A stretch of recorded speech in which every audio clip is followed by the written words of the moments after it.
This is episode 161 of the Nursing Home Abuse Podcast. Can you sue a nursing home for wrongful death? The Nursing Home Abuse Podcast is dedicated to providing news and information for families whose loved ones have been injured in a nursing home. Here are your hosts, Georgia attorneys Rob Schenk and Will Smith. Hello out there, welcome back to the podcast. My name is Rob, I'll be your host. This week for the podcast, if you are enjoying the content of the Nursing Home Abuse Podcast, then I would recommend you to like and subscribe wherever you get your podcast from. If you're watching this on YouTube, please sure to like and subscribe there as well. Leave a comment. Let us know how we're doing.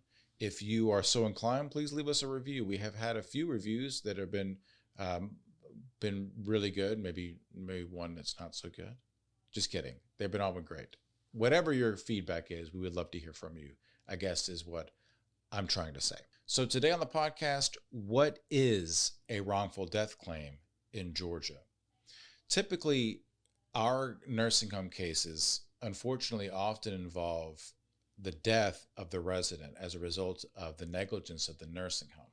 So in the state of Georgia, there's essentially going to be two different claims that are brought with sometimes two different plaintiffs. The first claim is a claim brought by the estate of the resident. We talked last episode for a little bit about the idea that an estate exists after a person passes in order to wind down that person's affairs. So debts are paid from the estate, assets are given to whatever beneficiaries, but also a component of having an estate after one has passed is to make claims that should be brought for personal injury on behalf of the person that has passed. So the estate, even though the person has passed, the estate is acts as that person who can still bring claims for personal injury. So in a let's say, for example, a pressure ulcer injury case, even though the person has passed because of the pressure ulcers, their estate still brings that claim for whatever the recovery would be. So for the pain and suffering of the pressure ulcer injuries up until death, any medical bills, that type of thing. So the estate, in a typical nursing home case involving death, the estate brings a personal injury component, a personal injury claim based on negligence for the injury and the pain and suffering and the medical bills involved in that. So that's what the estate does. Georgia, through statute, also allows for another claim, and that's the wrongful death claim. A wrongful death claim, unlike the personal injury claim, is not held by the estate. Under statute, it is held by individuals other than the estate, typically a spouse. And that in that claim, in that cause of action, you are essentially asking the court for what's called the full value of life. You want to be compensated for the full value of the life of that resident. And we'll get into that in a minute. But there is, again, at the end of the day, the wrongful death claim is created by statute. It is a claim that is held, meaning it can be brought not by the person that has passed, but by that individual's next of kin under the statute.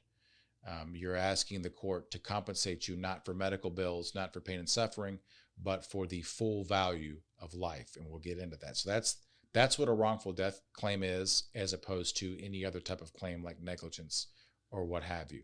So let's get into that a little bit. Who is actually entitled to bring a wrongful death claim in Georgia? So again, not to get too esoteric, not to get too legal wonky, because I know that most of our listeners are not attorneys, but the claim for negligence typically arises from the common law. Wrongful death arises from a statute created by our assembly. So there's not a lot of wiggle room with it. But essentially, the statute says if someone has passed, then the holders of the right to sue for wrongful death are going to be the spouse or the children. Typically, it's either spouse or child. If there are both, then typically the spouse is going to be the one that does it. If there is no spouse but a child, then and there's multiple children, then all the children hold the claim, but typically only one of the child will be the representative plaintiff in the case.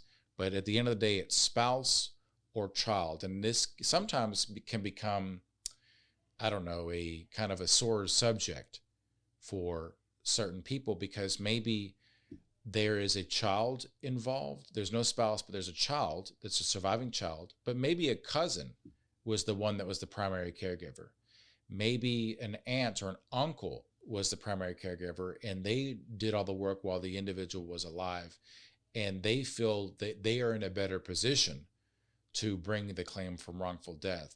Unfortunately, the law will not allow someone other than the spouse or the child to bring that claim except under exceptional circumstances. And it's a sad fact sometimes. We do get those calls where, well, the son hadn't seen the resident in 25 years. So, but they have to be the plaintiff because that's just how the statute works. So what are some of those exceptions to the rule that the surviving spouse or the surviving child has to be the one that brings the claim, that is the holder of the claim? Well, the first exception is that there are certain circumstances in which the grandchild can bring a claim for wrongful death. And that only happens in one circumstance. And that is when a child who was entitled to bring the wrongful death claim, in fact, does file the suit for wrongful death, but then he or she himself passes away. So the child brings the lawsuit and then subsequently dies. That wrongful death claim then automatically goes to that person's that person's child, aka the grandchild of the resident. Hope that makes sense. I mean, maybe I can draw out a diagram, but the child of the resident dies while bringing the claim, then the grandchild of the resident can bring the claim in the child's name instead. So that's the first circumstance. The law does allow a wrongful death claim to be brought where there is no spouse, surviving spouse, and there is no surviving child. In that instance, then the estate would technically be allowed to bring the claim for wrongful death. So what type of compensation is requested in a wrongful death claim? We had talked about earlier that you are asking the jury to compensate you, or the holder of the claim, for the full value of the life of the deceased resident. So a couple of cases have highlighted what this means. The full value of the life is from the perspective of the resident that has died, not from the spouse or the child. It is the full value. What is the value of that person's remaining life from their perspective, not from your perspective of having lost that person. It's not from the spouse or the child's perspective. It's from the resident's perspective. And so that will have two components to it. The first component is an economic component in the wrongful death claim. In a typical nursing home abuse case, there is no economic component. An economic component would be like lost wages. So if a parent dies, the minor child can get lost wages in a wrongful death claim, for example. But typically the nursing home resident has long since stopped generating a paycheck. So the real compensation in a nursing home wrongful death claim is going to be in that second category, which is intangible value, intangible things, not a paycheck, something that is, akin to general damages that we've talked about in previous episodes. So intangible value of life from the perspective of the resident can be anything from determining what is the value of seeing another sunset. What is the value of watching your grandchildren interact with great grandchildren, watching, or talking to old friends about good times. All of that squeezed into however much time you have remaining in life. A lot of times in these cases, the nursing home or the defense attorneys will argue that, well, there's not a lot of full value of life because this person has already lived a long time. And so therefore, the value of life, an intangible value of life of a 15-year-old should be substantially more than one that is 90 years old. And the counter argument to that is that the remaining 2 or 3 years are the most important. Those are the last ones that you have. And so, you need to put a price on the last, 250 to 600 sunsets that you're going to see. They put a price on being able to give advice to a great grandchild, something along those lines. So offering advice, whatever that feeling you get when maybe you give advice to a child, that's the full value of life, from an intangible component, or the intangible aspect of it. So what affects the value of a wrongful death claim in Georgia?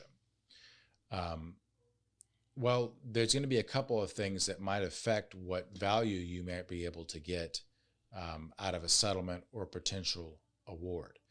And this is typical among most nursing home claims.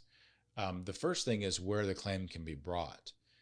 Depending on the county that you're in, jury verdicts can be, on average, higher than other counties. So we call some counties conservative, not necessarily politically conservative, but conservative in the sense of they typically don't award large judgments.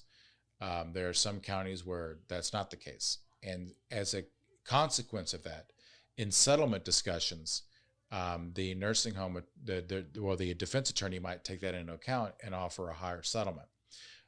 There are going to be other issues as well. So, for example, whether or not the case has to be arbitrated.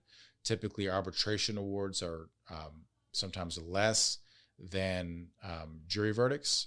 Statistics bear that out. Not necessarily that's going to be the case every time, but statistically, the arbitration awards are not as high. And other factors as well that might affect settlement value, like how strong is the causation component of your case, how strong is the negligent component of your case. So how long do you have to bring a claim for wrongful death in the state of Georgia? Typically, the statute of limitations for a wrongful death claim is 2 years from the date of death. And that is going to be a hard stop. Typically, that is not extended. So no matter what, you're going to have 2 years from the date of that person's death to file a lawsuit for wrongful death. Now, as we mentioned before, an estate claim, the personal injury claim held by the deceased person, which is brought to the estate, there are that is typically going to be 2 years from the date of the injury. However, there are certain circumstances in which we say that can be tolled, meaning that can be extended. The statute of limitations time period can be extended for estate claims for reasons that we won't get into at this time. But typically, you have 2 years for the wrongful death claim, which starts at the date of death.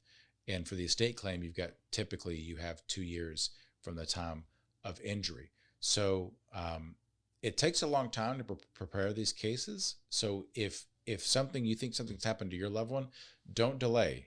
Every day counts with regard to filing that lawsuit, because there is a statute of limitations. And even though 2 years sounds like a long time, it takes a long time to work these cases up. So that's important that you reach out to an attorney if you think that you do have a case. So we've talked earlier about who can bring the wrongful death claim. And we said that it's the spouse or the child that can bring it. In some instances, the estate. Some instances, it can be a grandchild. But typically, how is the compensation divided among the next of kin, because like I said, just because if in a situation where there's a spouse and children, they all do not need to be named as the plaintiff, but they all do hold the claim and can collect compensation if there is recovery based on that wrongful death claim. So typically how it works is if you have a spouse or surviving spouse and you have surviving children, the spouse will never get less than a third. So the deceased resident, if they have 15 children, then the surviving spouse is going to get a third, and then the 15 children are going to split equally the rest. If a child has predeceased the deceased resident, they do not collect. So if there were 16 kids, but one of them died, leaving 15 surviving children, the estate or the grandchildren or the children of that 16th child do not collect. Only surviving children and surviving spouses are allowed to collect.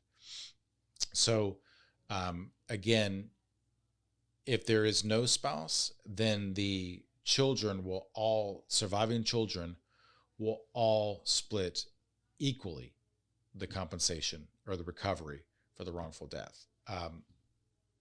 I think that pretty much covers the 40,000-foot view of wrongful death in Georgia. If you've got any questions, reach out to us. If you're enjoying the content of the Nursing Home Abuse Podcast, be sure to like and subscribe. If you're watching this on YouTube, leave a comment. New episodes every other Monday morning. We are happy that you're listening. We hope you stuck all the way through this episode. And with that, we'll see you next time.